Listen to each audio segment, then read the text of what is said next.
ओम नमः शिवाय। शिवजी सदा सहाय। ओम नमः शिवाय। गुरुजी सदा सहाय।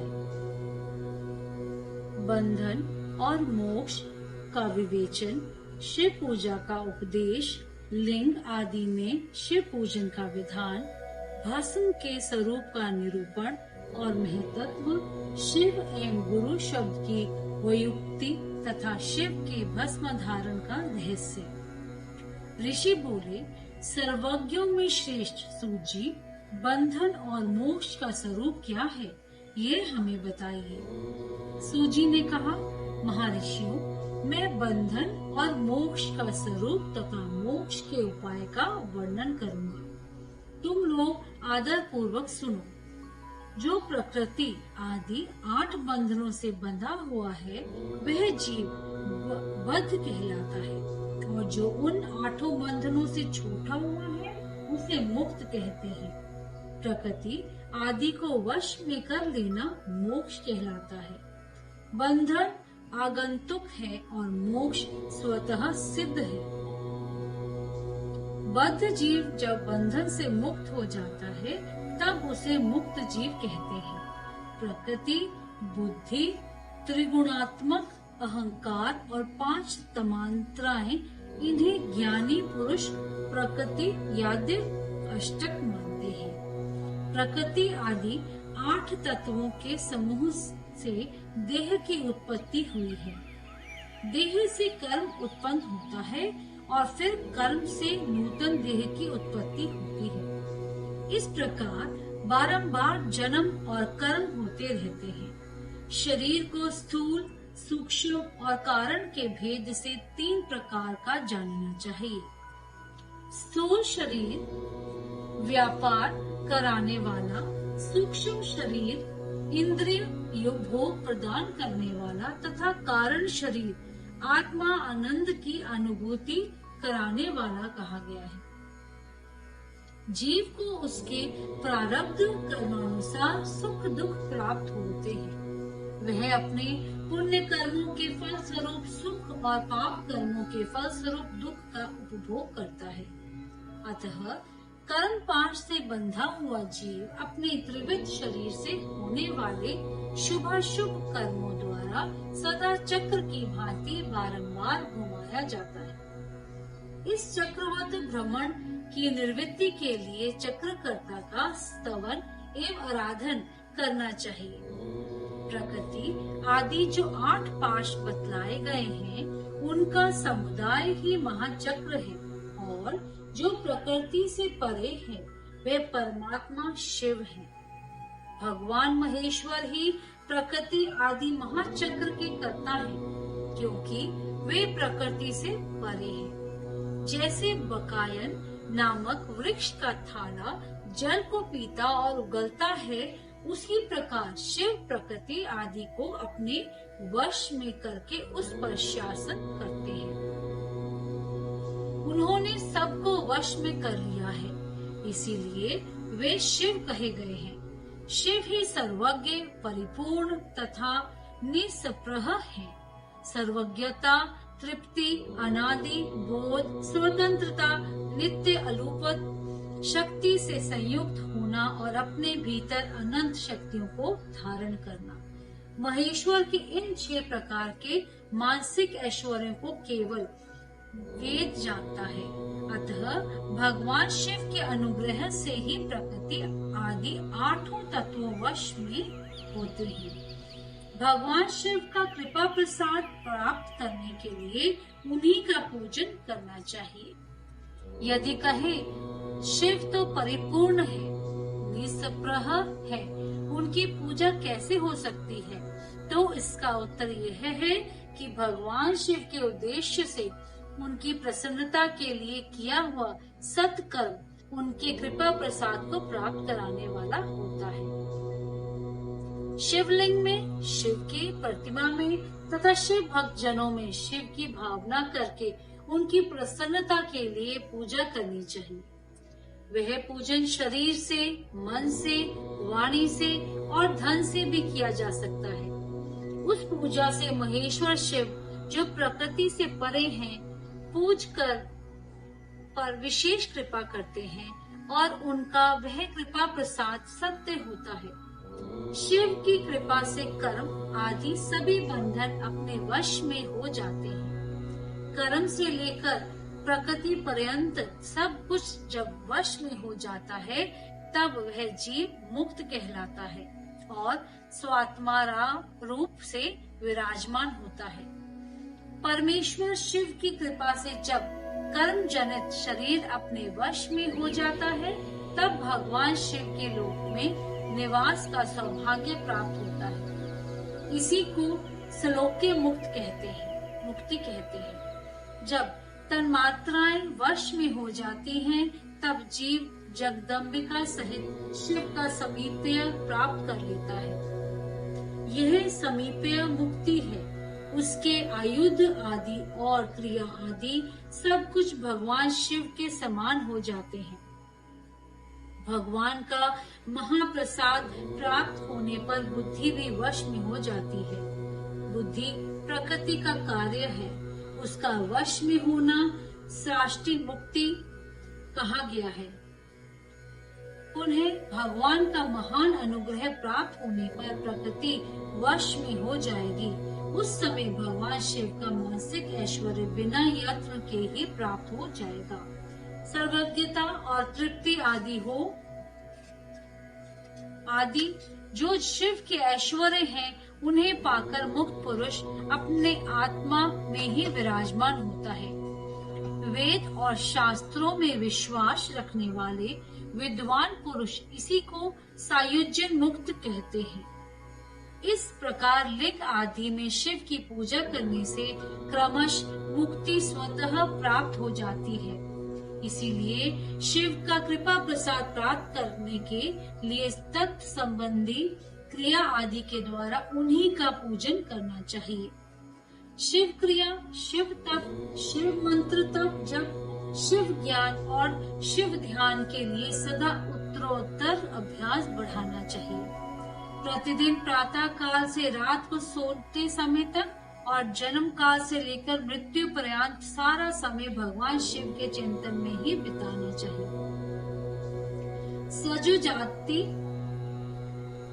सजो जातादि मंत्रों तथा नाना प्रकार के पुष्पों से जो शिव की पूजा करता है वह शिव को ही प्राप्त होगा।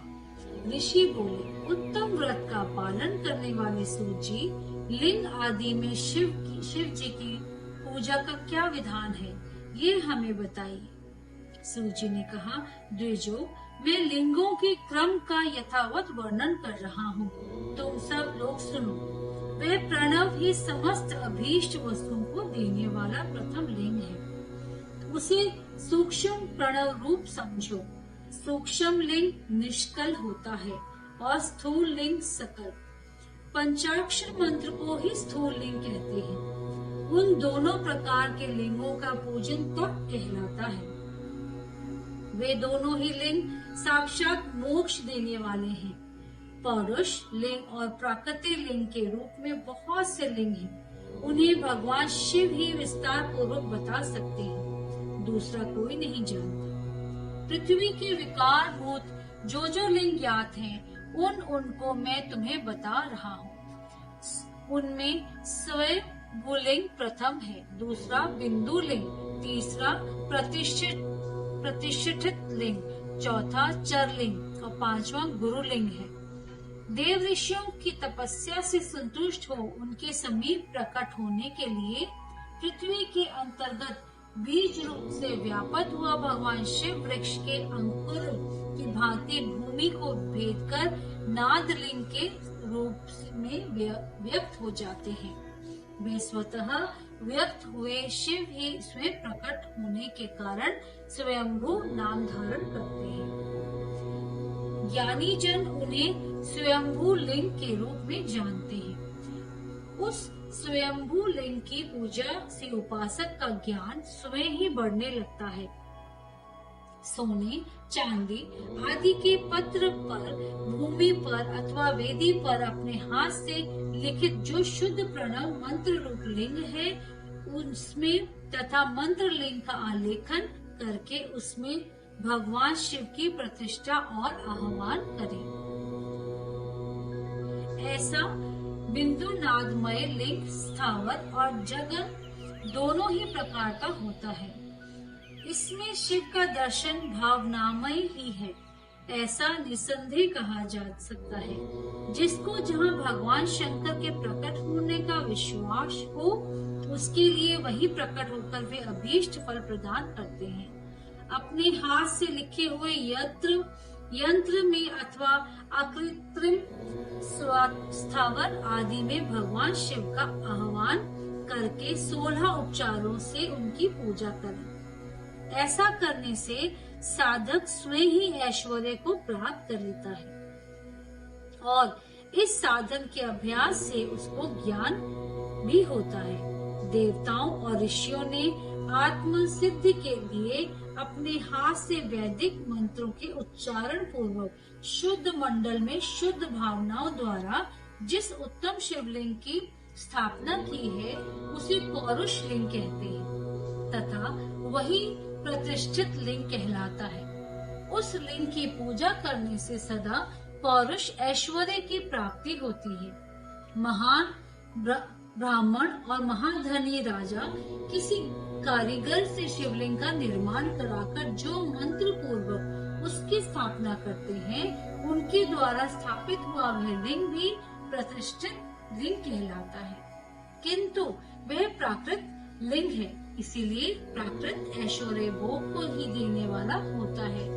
जो शक्तिशाली और नित्य होता है उसे पौरुष कहते हैं तथा जो दुर्बल और अनित्य होता है वह प्राकृत कहलाता है। लिंग नाभि, जीभा, नासाग्र भाग और शिखा के क्रम से कटी, हृदय और मस्तक तीनों स्थानों में जो लिंग की भावना की गई है, उसे आध्यात्मिक लिंग को ही चरलिंग कहते हैं। पर्वत को पौरुष लिंग बताया गया है और भूतल को विद्वान पुरुष प्राकृतिक लिंग मानते हैं। वृक्ष आदि को पौरुष लिंग जानना चाहिए और गुल्म आदि को प्राकृत लिंग। साठी नामक धान्य को प्राकृत लिंग समझना चाहिए और शाली एवं गेहूं को पौरुष लिंग। अणिमा आदि 8 सिद्धियों को देने वाला जो ऐश्वर्य है, उसे पौरुष ऐश्वर्य जानना चाहिए। सुंदर स्त्री तथा धन आदि विषयों को आस्तिक पुरुष प्राकृत ऐश्वर्य कहते हैं। चरलिंगों में सबसे प्रथम रसलिंग का वर्णन किया जाता है। रसलिंग ब्राह्मणों को उनकी सारी अभीष्ट वस्तुओं को देने वाला है। शुभ कारक बाणलिंग क्षत्रियों को महान राज्य की प्राप्ति कराने वाला है। स्वर्णलिंग वैश्यों को महाधनपति का पद प्रदान करने वाला है तथा सुंदर शिवलिंग शूद्रों को महाशुद्धि देने वाला है। सफस्टिकमय लिंग तथा बाण लिंग सब लोगों को उनकी समस्त कामनाएं प्रदान करते हैं। अपना ना हो तो दूसरे को सफ्टीक का बाण लिंग भी पूजा के लिए निषिद्ध नहीं है। स्त्रियों विशेषतः साधुओं के लिए पार्थिव लिंग की पूजा का विधान है। प्रवृत्ति मार्ग में स्थित विधवाओं के लिए सफ्टीक लिंग की पूजा बताई गई है, परंतु विरक्त विधवाओं के लिए रसलिंग की पूजा को ही श्रेष्ठ कहा गया है।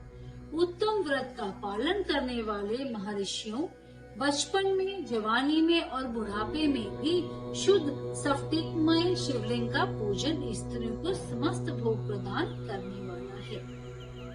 गृहस्थ स्त्रियों के लिए पीठ पूजा भूतल पर संपूर्ण अभीष्ट को देने वाली है। प्रवृत्ति मार्ग में चलने वाला पुरुष सुपात्र गुरु के सहयोग से ही समस्त पूजा कर्म संपन्न करे। इष्ट देव का अभिषेक करने के पश्चात अग्नि के चावल से बने हुए खीर आदि पाकों द्वारा नैवेद्य अर्पण करें। पूजा के अंत में शिवलिंग को संपुट में पधरा कर घर के भीतर पृथक रख दें। जो निर्वृत्ति मार्गी पुरुष हैं, उनके लिए हाथ पर ही शिवलिंग पूजा का विधान है। उन्हें भिक्षादि से प्राप्त हुए अपने भोजन को ही नैवेद्य रूप में निवेदित करना चाहिए। निर्वृत्त पुरुष के लिए सूक्ष्म लिंग ही श्रेष्ठ बताया जाता है। वे विभूति के द्वारा पूजन करें और विभूति को ही नैवेद्य रूप से निवेदित भी करें। पूजा करके उस लिंग को सदा अपने मस्तक पर धारण करें। विभूति 3 प्रकार की बताई गई है। लोकाग्नि जनित, वेदा अग्नि जनित और शिवा अग्नि जनित। लोका अग्नि जनित का लौकिक वस्तु को द्रव्यों की शुद्धि के लिए लाकर रखें। मिट्टी, लकड़ी और लोहे के पात्रों की, धान्यों की, तिल आदि द्रव्यों की, वस्त्र आदि की तथा पयुषित वस्तुओं की भस्म से शुद्धि होती है। कुत्ते आदि से दूषित हुए पात्रों को भी भस्म से ही शुद्धि मानी गई है। वस्तु विशेष की शुद्धि के लिए यथा योग्य सजल अथवा निर्जल भस्म का उपयोग करना चाहिए। वेदा अग्नि जनित जो भस्म है, उसको उन वैदिक कर्मों के अंत में धारण करना चाहिए। मंत्र और क्रिया से जनित जो होम कर्म है, उस अग्नि में भस्म का रूप धारण करता है। उस भस्म को धारण करने से वह कर्म आत्मा में आरोपित हो जाता है। अघोर मूर्तिधारी शिव का जो अपना मंत्र है, उसे पढ़कर बेल की लकड़ी को जलाएं। उस मंत्र से अभिमंत्रित अग्नि को शिवाग्नि कहा गया है। उसके द्वारा जले हुए काष्ठ का जो भस्म है, वह शिवाग्नि जनित है। कपिला गाय के गोबर अथवा गाय मात्र के गोबर को तथा शमी, पीपल, पलाश, बड़, अम्लतास और बेर, इनकी लकड़ियों को शिवाग्नि से जलाएं। वे शुद्ध भस्म शिवाग्नि जनित माना गया है। अथवा कुश की अग्नि से में शिव मंत्र के उच्चारण पूर्वक काष्ठ को जलाएं। फिर उस भस्म को कपड़े से अच्छी तरह छानकर नए घड़े में भरकर रख दें। उस समय समय पर अपनी कांति या शोभा की वृद्धि के लिए धारण करें। ऐसा करने वाला पुरुष सम्मानित एवं पूजित होता है। पूर्व काल में भगवान शिव ने भस्म शब्द का ऐसा ही अर्थ प्रकट किया था। जैसे राजा अपने राज्य में सारभूत कर को ग्रहण करता है, जैसे मनुष्य सस्य आदि को जलाकर उसका सार ग्रहण करते हैं, तथा जैसे जठरानल नाना प्रकार के भक्ष्य भोजन आदि पदार्थों को भारी मात्रा में ग्रहण करके जलाकर सारतर वस्तु ग्रहण करता और उस सारतर वस्तु से स्वदेह का पोषण करता है, उसी प्रकार प्रपंचकर्ता परमेश्वर शिव ने भी अपने में आधे रूप से विद्यमान प्रपंच को जलाकर भस्म रूप से उसके सारतत्व को ग्रहण किया है। प्रपंच को दग्ध करके शिव ने उसके भस्म को अपने शरीर में लगाया है। राग भभूत पोतने के बहाने जगत के सार को ही ग्रहण किया है। अपने शरीर में अपने लिए रत्न स्वरूप भस्म को इस प्रकार स्थापित किया है। आकाश के सारतत्व से क्लेश, वायु के सारतत्व से मुख, अग्नि के सारतत्व से हृदय, जल के सारतत्व से कटिभाग और पृथ्वी के सारतत्व से घुटने को धारण किया है। इसी तरह उनके सारे अंग विभिन्न वस्तुओं के सारूप हैं। महेश्वर ने अपने ललाट में तिलक रूप से जो त्रिपुण धारण किया है, वह ब्रह्मा, विष्णु और रुद्र का सारतत्व है। वे इन सब वस्तुओं को जगत के अभ्युदय का हेतु मानते हैं। इन भगवान शिव ने ही प्रपंच के सार सर्वस्व को अपने वश में किया है। अतः इन्हें अपने वश में करने वाला दूसरा कोई नहीं है। जैसे समस्त मृगों का हिंसक मृग सिंह कहलाता है और उसकी हिंसा करने वाला दूसरा कोई मृग नहीं है, अतएव उसे सिंह कहा गया है। शकार का अर्थ है नित्य सुख एवं आनंद। इकार का अर्थ है पुरुष और वकार का अर्थ है अमृत स्वरूपा शक्ति। इन सब का सम्मिलित रूप ही शिव कहलाता है। अतः इस रूप में भगवान शिव को अपना आत्मा मानकर उनकी पूजा करनी चाहिए।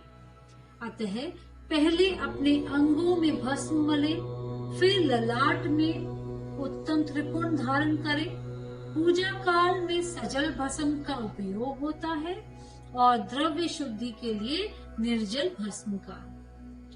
गुणातीत परम शिव राजस आदि स्वीकार गुणों का अवरोध करते हैं, दूर हटाते हैं, इसीलिए वे सबके गुरु रूप का आश्रय लेकर स्थित हैं। गुरु विश्वासी शिष्यों के तीनों गुणों को पहले दूर करके फिर उन्हें शिव तत्व का बोध कराते हैं, इसीलिए गुरु कहलाते हैं। गुरु की पूजा परमात्मा शिव की ही पूजा है। गुरु के उपयोग से बचा हुआ सारा पदार्थ आत्म शुद्धि करने वाला होता है। गुरु की आज्ञा के बिना उपयोग में लाया हुआ सब कुछ वैसे ही है जैसे चोर चोरी करके लाई हुई वस्तु का उपयोग करता है। गुरु से भी विशेष ज्ञानवान पुरुष मिल जाए तो उसे भी यत्न पूर्वक गुरु बना लेना चाहिए। अज्ञान रूपी बंधन से छूटना ही जीव मात्र के लिए साध्य पुरुषार्थ है। अतः जो विशेष ज्ञानवान है वही जीव को उस बंधन से छुटा सकता है। जन्म और मरण रूप द्वैत को भगवान शिव की माया ने ही अर्पित किया है। जो इन दोनों को शिव की माया को ही अर्पित कर देता है वह फिर शरीर के बंधन में नहीं पड़ता। जब तक शरीर रहता है तब तक जो क्रिया के ही अधीन है वह जीव बद्ध कहलाता है। स्थूल, सूक्ष्म और कारण तीनों शरीरों को वश में कर लेने पर जीव का मोक्ष हो जाता है। ऐसा ज्ञानी पुरुषों का कथन है। माया चक्र के निर्माता भगवान शिव ही परम कारण है। वे अपनी माया के दिए हुए द्वंद्व का स्वयं ही परिमार्जन करते हैं। अतः शिव के द्वारा कल्पित वह द्वंद्व उन्हीं को समर्पित कर देना चाहिए। जो शिव की पूजा में तत्पर हो वह मौन रहे, सत्य आदि गुणों से संयुक्त हो तथा क्रिया जब तक ज्ञान और ध्यान में से एक का अनुष्ठान करता रहे। ऐश्वर्य, दिव्य शरीर की प्राप्ति, ज्ञान का उदय, अज्ञान का निवारण और भगवान शिव के समीप का लाभ, ये क्रमश क्रिया आदि के फल है। निष्काम कर्म करने से अज्ञान का निवारण हो जाने के कारण शिव भक्त पुरुष उसके यथोक्त फल को पाता है। शिव भक्त पुरुष देश, काल, शरीर और धन के अनुसार यथा योग्य क्रिया आदि का अनुष्ठान करें। न्यायोपार्जित उत्तम धन से निर्वाह करते हुए विद्वान पुरुष शिव के स्थान में निवास करे। जीव हिंसा आदि से रहित अत्यंत कलेश शून्य जीवन बिताते हुए पंचाक्षर मंत्र के जप से अभिमंत्रित अन्न और जल को सुख स्वरूप माना गया है। अथवा कहते हैं कि दरिद्र पुरुष के लिए भिक्षा से प्राप्त हुआ अन्न ज्ञान देने वाला होता है। शिव भक्त को भिक्षात्र प्राप्त हो तो वह शिव भक्ति को बढ़ाता है। शिव योगी पुरुष भिक्षात्र को शंभु सत्र कहते हैं। जिस किसी भी उपाय से जहाँ कहीं भी भूतल पर शुद्ध अन्न का भोजन करते हुए सदा मौन भाव से रहें और अपने साधन का रहस्य किसी पर प्रकट न करें। भक्तों के समक्ष ही शिव के महात्म्य को प्रकाशित करें। शिव मंत्र के रहस्य को भगवान शिव ही जानते हैं, दूसरा नहीं। अध्याय 18वां समाप्त।